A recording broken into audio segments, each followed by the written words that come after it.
East Asia, real briefly. Once you remember what we talked to them about? Well, I mean, it sounded like just waiting for the elections went their way, it sounded like, at the provincial level, was it? So they were supporting the candidate who won, so that's always good.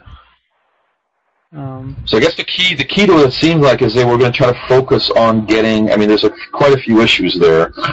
I don't know if everything will ever be fully resolved when you're mining, in that country. But they're focusing on. Didn't it sound like she was saying that they're focusing on getting everything to get back into drilling?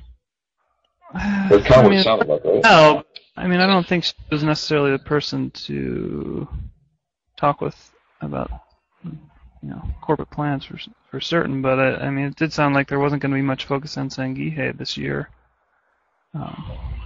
Just because right, conserving the treasury. But who was the fund who got involved? That maybe it was creating some of the price volatility in the recent past. Oh yeah, she had mentioned that there was some buying, and they brought a member onto the board. They had bought enough shares, I guess. I don't know if maybe they had been involved in the financing and then were also buying in the open market. So that probably explains some of the volatility that we've seen. That was a more interesting connection potentially. But. Right. That's true. I didn't remember that one. But no, it does generally sound like though it's hopefully they're trying to focus. Because if we look back through what they had said before. Just a long litany of things they have to get done, but realistically, I guess they're still viewing this as an exploration play to some extent. So I think one of the keys they want to do is when we talked with who was it at the last show, going over the supposed feasibility study level that they needed to be at to get all these approvals. Yeah. Has nothing to do with a feasibility study. That would be Alex. I mean, that was something we were hoping maybe would help demonstrate, project value, but it didn't sound like the type of feasibility study that they needed to do in order to, advance the license. Entry, it wouldn't be any of much value to investors. So, fortunately, that would not. Right. I don't think there would be a 43-101 level. Type of study that would come out of that. So, but yeah, so I think the here is going to be probably.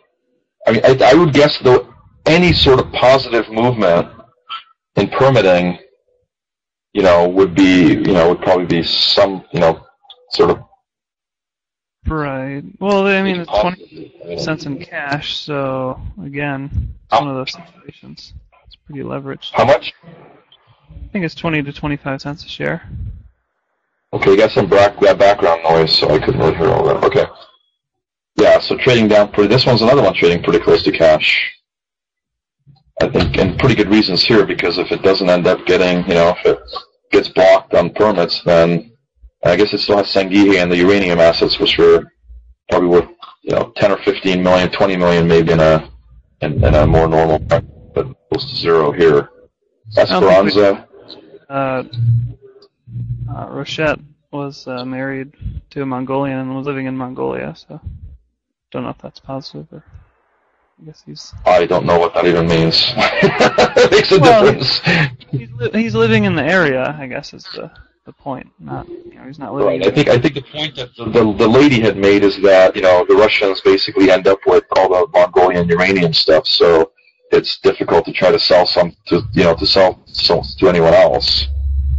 I would just say get rid of that damn thing. If the Russians want it, give them to them for $5 million. Get out of there.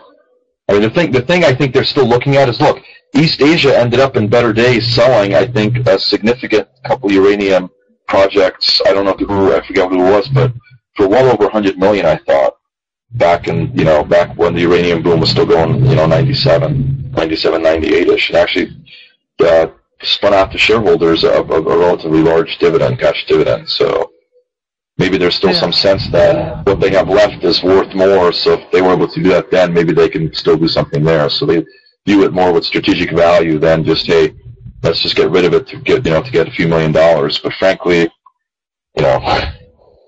it's not really.